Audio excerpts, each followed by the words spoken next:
Ahmed Toubaline, bonjour. Bonjour Thibaut. Vous êtes Project Manager chez Viatis, qui est membre de Square. Vous êtes expert dans l'intégration de solutions PPM. Vous êtes formateur en management de projets.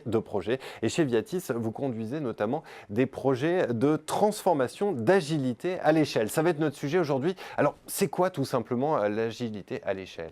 Alors tout d'abord, l'agilité à l'échelle, c'est un modèle d'extension de l'agilité opérationnelle qu'on connaît classiquement en management de projet à tous les maillons de l'organisation d'une entreprise.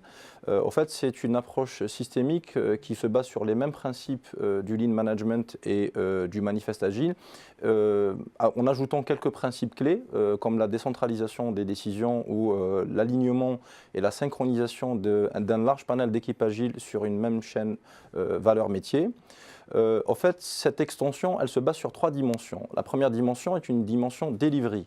Donc, c'est généralement des mécanismes de synchronisation et d'alignement et de cadencement d'équipes agiles en se basant sur des frameworks comme par exemple celui de Nexus, Less ou Safe qui sont connus sur le marché. D'ailleurs, ce dernier est très largement répandu en France par l'implémentation de ce qu'on appelle communément en fait des trains. On en dénombre une centaine dans des entreprises du CAC 40. La deuxième dimension est une dimension organisationnelle. Donc là, souvent, les entreprises vont adopter une réorganisation très profonde en se basant par exemple sur des modèles comme Spotify, l'entreprise de musique qui a implémenté son propre modèle. On parle par exemple de tribus, de feature team. Et là, pour le coup, les personnes sont colocalisées, autonomes. Voilà.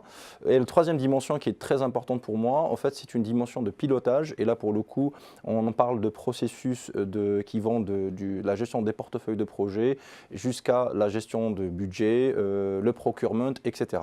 Et généralement, j'insiste là-dessus, ces 3 dimensions nécessitent une forte transformation.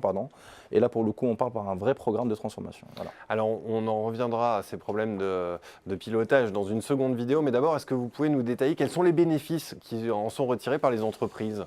Eh bien, il y a un double bénéfice, tangible pour les métiers et pour les DSI.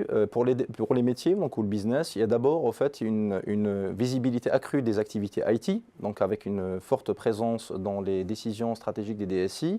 Il y a une réduction des cycles de livraison et donc une amélioration du time to market. Et le troisième point, en fait, c'est une rapidité par rapport au choix stratégique de l'entreprise. Pour les DSI, de l'autre façon, en fait, on a une amélioration de l'efficience IT. Là, pour le coup, on diminue la dette technique et on donne plus de capacité au développement.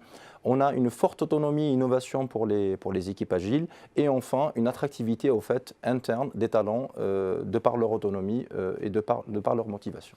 Eh bien, merci beaucoup, Ahmed Toubaline. Et donc, rendez-vous très bientôt pour parler du pilotage de ces projets. Merci encore. Merci.